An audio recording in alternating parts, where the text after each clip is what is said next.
Hello. Welcome back to another episode of Cover to Cover. You're here with Mo, Andrea, and Morgan. Today we are taking a look at icons and programs around the world that are sharing great literature with us. But first, we'd like to take a look at being a little more honest with our literary darlings.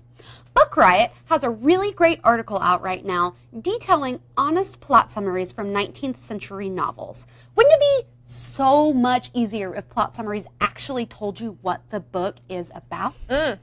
Some of our favorites from the list are The Count of Monte Cristo by Alexandre Dumas. A wrongfully imprisoned man becomes obsessively dedicated to revenge and a secret hoard of treasure. Basically The Hobbit with a human instead of a dragon. Or Emma by Jane Austen. A rich pretty girl is humbled by everything she doesn't know, which turns out to be quite a lot. Preach. Mine is Moby Dick by Herman Melville. Some men try to find a whale, and it doesn't go so well. And it's surprisingly funny. Well, those are all pretty accurate plot summaries. But what if book titles were just as accurate? We took it upon ourselves to assign some more accurate titles to books that we love. I would personally like to rename Harry Potter and the Order of the Phoenix to Harry Potter and the Teenage Angst. I would also like to rename The Life of Pi to Tigers Aren't So Bad. Oh, wait, they are! Oh, well, he's gone now. Let's rename Alice's Adventures in Wonderland to Chase Down Strangers to Strange Places, Kids. It's fun. Or how about the Hunger Games to People Killing, People Dying, but like Gail or PETA? Yeah. I would like to change A Dog's Purpose to this is a story about a dog, and you are going to cry a lot. Yeah, that's fair. I feel like those are a good all assessment. really good title changes. And wouldn't it be so much easier if the titles really did reflect exactly what you were going to read? It might change the way we select the books that we read. True, yes. Yeah. Well, we'd love to hear what you guys think need to be renamed. What are some books that have not so accurate titles? Let us know in the comments. And playing with words like that truly is a central part of literature. And William Shakespeare is one of the people who helped pave the way for that. And tomorrow we're going to be remembering a very sad and monumental moment in his life. On June 29, 1613, a staged cannon fire during a production of King Henry VIII ignited a fire that burned down the Globe Theatre. The Globe opened in 1599 and was a 3-story open-air theater that accommodated 3,000 spectators. The stage was surrounded by balcony seating with ample ground floor space, and the roof was made of straw. Julius Caesar was the first play performed at the theater, and over the next 14 years, Shakespeare performed many of his famous plays for thousands. The theater was rebuilt across the River Thames, and this time made with a tile roof. It really seems like going with the tile roof was probably a good decision. Yeah, better than straw for sure. Yeah. Do you guys remember learning about the Globe Theater when you were learning about Shakespeare in school? Heck yeah, I took a theater history class in high school. Oh, that's we so learned all about cool. it. So really cool. Glad it was rebuilt because sad day. Yeah. You remember a few shows ago I talked about my struggles reading Shakespeare? So no, of course. I think If you, You could just have tuned seen it out. that in the Globe Theater, can you imagine?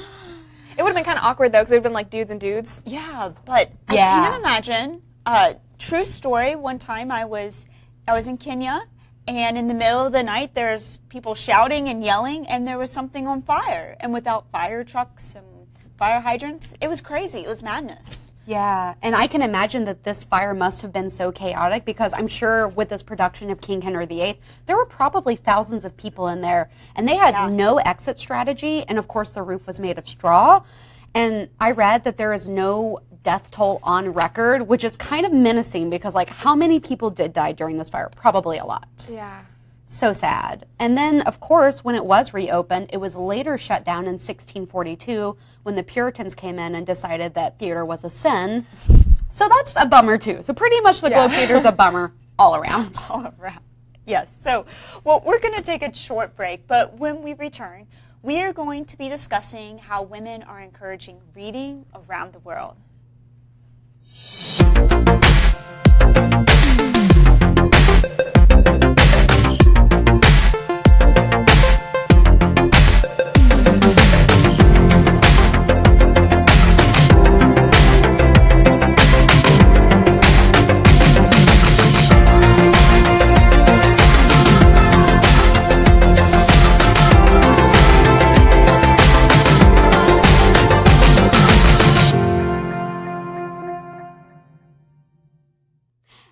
no shortage of empowering women these days, but a great question is how to introduce these powerful stories to young women.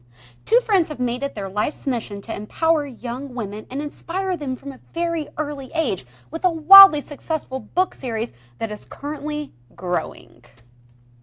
Good Night Stories for Rebel Girls.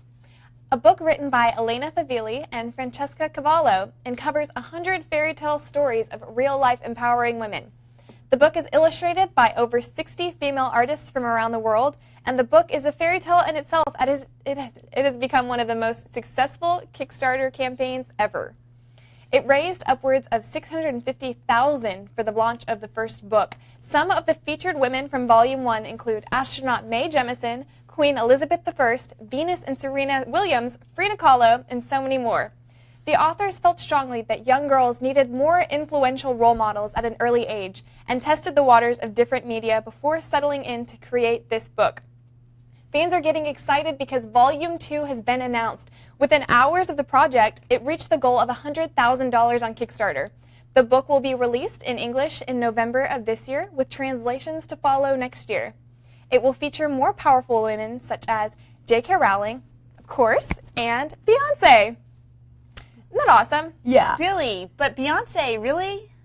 I mean, Queen Bee. she is one of the highest paid women in the world, which I suppose is aspirational for young girls to get a little money hungry at a young age, figure out how to get there. I see what you mean, though, compared to like astronauts and really impressive authors and stuff. But I think Beyonce, for some people, is She reminded us who runs cool the role world. model. I'm just saying. Girls. No, I really hope that they really dig into her life, because I think there's some really great things about Beyonce. I actually did some research before we came on this morning about her, because I really struggled with this one. If I had a little girl, I would not want my little girl to look up to her because the way she is in her videos, etc. But if you dig into her life and the way she treats people and the way she lives, I think she probably is a good role model. Yeah. I have another suggestion. Let's hear it. I would want to include Janet Yellen, the first female to be the chair of the Federal Reserve. What do you think? Yeah, of course. Yeah. I mean, women in politics can be so inspiring, and it is really good for young women to see powerful women in politics because, of course, we need young, beautiful, bright minds to like grow up and want to take care of that, which is why I think Hillary Clinton would also be a really good person to have in this book. And I don't know if those people are included in the new book because they didn't release the lineup, but it'd be cool to see those people in the book. Yeah, for sure. I think for me, like as a little girl, Amelia Earhart was so inspirational to me, and I'm so glad that she's in the first book. I was raised in a military family, so my dad and my brother are both West Point grads, and everybody in my family is like has served in the military. So that was really huge for me to see. They were pilots, and so to see a female pilot, and then also in 1976, I think that the first class that brought women in to West Point was so huge, and so I would like to see some of these women in there. Also, B. Arthur from the Golden Girls, Dorothy. Yes. Did you guys know that she was one of the first members of the Women's Reserve, and aside from driving military trucks, she was also a typist, and she enlisted at the age of 21 in early 1943 under her original name, Bernice Frankel. So I'd love to see people like that in these books. Yeah, of course. I would love to see Melinda Gates. Yeah. She is known one of the most powerful women in philanthropy, if I could say it, yes. And so would love to hear more about her story and her role in her marriage with Bill Gates. I agree. That's a great one. I feel like you hear her name all the time because she is so philanthropic that her name is scattered over places for donations, and it'd be really cool to understand where she came from on that. Yeah. It's really cool that they're having a second edition because, I mean, can you imagine how stressful it is to bring all of these women into one book, So they're bringing in more editions, and history keeps changing. There were 2 years ago, there were 2 women who were the first to graduate from Army Ranger School, which was really crazy. Yeah. And that is so recent, and so this keeps changing, and amazing. And I imagine with so many empowered women happening all around us that there will be just more and more editions of this to add, so you can have a whole shelf of it. Yeah. And I'm not sure if Malala Yousafzai is included in the first or second edition, but she is a really amazing teenager who has become this feminist icon role model who is just preaching to the world about love and peace, and she definitely deserves to be included. So we'll have to keep our eyes open for just growing editions. Yeah, yes. Let us know who you think should be included. We'd love to hear that. Yeah. And because there's so many inspirational stories to draw from, and, you know, there's even more women we could talk about. Well, the book industry, there's lots of women going into the book industry. We've talked about this in previous shows, but there's women taking over the book industry and taking it by storm. On the show, we have talked about how Reese Witherspoon and Oprah want to continue to making literary waves in the literary world with their book clubs and recommendations. And so now, another famous person has gotten into the field. Sarah Jessica Parker is now making a name for herself. Yes, so Sarah Jessica Parker has recently launched SJP for Hogarth. It's a publishing company where she will curate and publish works of fiction that are specific to her taste. SJP is launching their first book in 2019 and is lining up new authors. Parker also serves as the American Library Association's honorary chair of Book Club Central. In her role, she will make book recommendations for the National Book Club. Her first book recommendation, which came out on June 24th, is No One is Coming to Save Us by first-time novelist Stephanie Powell Watts. We look forward to following her career and checking out her awesome recommendations. I love this. What do you guys think about these powerful women in Hollywood who are already so saturated in our culture, taking a turn and making sure that we have a better view of literature, especially strong women-empowered literature? Yeah. I think it's huge, and to add more people, but not to forget that Oprah was the one who started it. So not really push her out of the way, because she has made waves. I mean, with her first book club, so starting these new ones is great, but Oprah is still my fave. Yeah. So. I was a little surprised when I heard this story about Sarah Jessica Parker, but it's a great career move for her.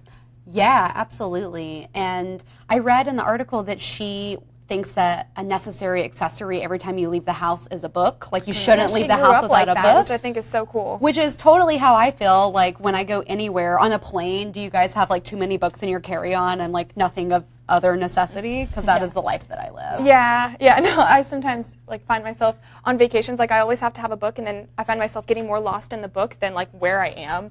Like, I remember we would travel a lot, and we would go to California, and I'm, like, walking around, like, with this, like, my head in this other world. Yeah. And you're surrounded by this beautiful place. Yeah. I also think it's really cool because these famous Hollywood elites are so saturated in pop culture and in our minds that it can be inspirational for people who maybe don't enjoy reading normally or who aren't so into it to say, hey, well, Reese Witherspoon's doing it and Sarah Jessica Parker, like, if those people can make time for reading, they're very busy, then, like, I totally can too. Yeah. Hashtag bookish bombshells. Yes, Yeah. exactly. I love how they're making reading cool again. Yeah, and Reading has always been cool. I also love that they're starting these book clubs, because sometimes the struggle is, what are you going to read next? Yeah. So, like, having just book clubs accessible is, number one, awesome, and number two, really helpful when you can't decide what to read next, right? That's right. So I am starting a book club within our own office here, but we're also going to start a book club on GoRead. What do you think about that? That's awesome. It makes total sense. We are the book babes. So we would love to interact with you, and let's read a book together. So we're going to get that started soon. Super excited because I love the recommendations. I love the recommendations Tiffany gives, but I just can't keep up. And I would love to interact with people about the books we're reading. So Absolutely. that'll be great. But in the meantime, we will keep checking out Sarah Jessica Parker's recommendation, and I really look forward to seeing all the work she does as the chair of the American Library Association. Right, and as our TBR list just keeps getting longer and longer, we'll just have to find more time in the day to read all these books. Yep. Well, New York is working on a solution for us as we speak. They want to make reading on your subway commute a breeze. What better way to kick off the celebration of free Wi-Fi in all underground subway stations than with free books? For 6 weeks, New York subway commuters can get free ebooks, e-shorts, and even excerpts from full-length books. The Subway Library campaign was created to promote the introduction of free Wi-Fi in New York subway stations. Books can be accessed from subwaylibrary.com, and Transit Wireless is also promoting the Subway Library campaign with a special library train that is designed to resemble the Rose Reading Room inside the 42nd Street branch of the New York Public Library. Commuters can also be entered to win prizes through a social media contest. Simply photograph yourself with the Subway Library posters or post a photo of yourself near or on the library train. Hashtag the photos Subway Library and tag TWWiFi on Instagram to enter. The Metro Station Authority interim said, "It's a great reminder of the natural partnership between public transportation and books. Reading has always been a central part of the New York commute." I mean, that totally makes sense, because if you have to take a subway to work, which you almost have to do when you live in New York, everything's so spread out, reading is going to get you through all the hours that you have to spend doing that throughout the week. And I feel like if I had to do that, I would be so grateful to have all these free books available. Yeah, absolutely. And it's perfect that it's the 6 weeks for your summer reading, you Yeah. know? So, I mean, if you're planning a vacation, you might find your book that you want to read out there. So, it's really Yes, but the one thing that bothers me about this story, because I know I'm always this person to like there's something in the middle of it, is I love the idea of it, but the people who need better access to books, they're probably still going to have a hard time. If they don't have phones or an e-reader, or they don't have a data plan to actually download something. That's the part that breaks my heart about this story. That's So true. what's really cool, and we're actually going to talk a little bit more about this next week. So there's like an underground library that was started in London, and so people called book fairies like go around and like they sneak these little books in different places. And so the woman who started the underground library has made it a point to in London go to like the Tube, which is the subway, and put books and have all these people put books on the subways and over by the posters and on the benches and in the seats, so people can actually have books. And they put like 150 out weekly, and actually the woman who started that has moved to New York to do the same thing. So very cool. So they're actually putting physical copies of books in people's hands, and they're trying to get literature moving along. And, you know, they also promote for people to put the books back on the subway. So even more book fairies are going out there. And so more on that next week. Yeah, and so they'll have book fairies, and then also a part of that contest that they can enter, some of the prizes they can win are e-readers and stuff like that. So we'll have to brainstorm more ways to get books into the hands of everyone who needs it, which is everyone. Which is everyone. Okay, well, if you're still looking for further recommendations after all these great things we've said, there are a few more places that we can suggest that you look. The Lisa Simpson Book Club is a blog on Tumblr that aims to list all of the reading materials that Lisa Simpson can be seen reading throughout the show, The Simpsons. Lisa is very well known for being a voracious reader, and her reading list is very impressive. The blog also posts other stills from the show, which showcase library and literary puns and other bookish stills. You may be cool, but there is only one Captain Cool. Another woman who is inspiring readers right now is Mitali Raj. She is the captain of the Indian women's cricket team. She is well known in India and revered as Captain Cool by her fans. She has always been an avid reader, and she reads before big games to calm her jitters. She was recently captured reading a 13th century Persian poet's book by Rumi before batting. Her fans tweeted to applaud how cool she was for reading during the game. One fan took to Twitter saying, "You can be cool, but not Mitali Raj reading a book before batting one down cool." Isn't that awesome? It's so cool. That is so cool.